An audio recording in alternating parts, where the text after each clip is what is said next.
Alamat ng pinya. Isang batang babae na si Pinang, may itim na buhok, malalaking kayumangging mata, palangiting mukha, suot ang dilaw na blusa at sapatos, masayang naglalaro sa bakuran habang ang kanyang ina ay naglalaba sa tabi ng poso.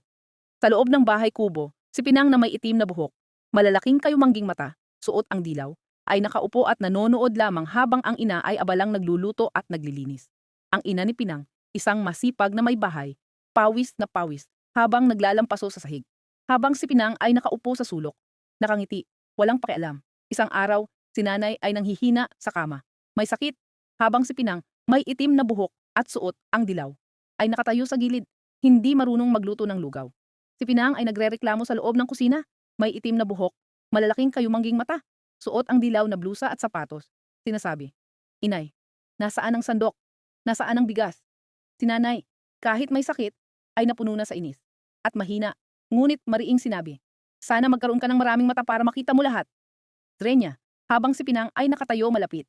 Isang mahiwagang gabi sa ilalim ng buwan, si Pinang ay nakatingin sa labas ng bintana ng kanilang bahay kubo.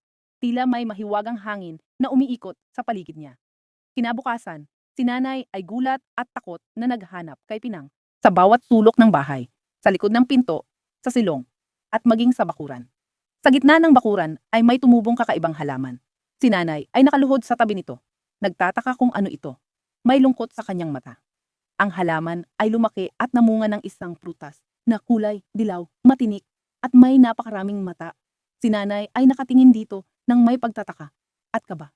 Si nanay ay marahang hinahaplos ang bunga ng pinya. May luha sa kanyang mga mata habang naaalala ang anak niyang si Pinang, na may itim na buhok at palangiting mukha. Sa paglubog ng araw sa baryo, makikita sa harap ng bahay ang punong pinya na may maraming mata. At sa hangin ay tila naroroon pa rin ang ngiti ni Pinang na suot ang dilaw na blusa at sapatos.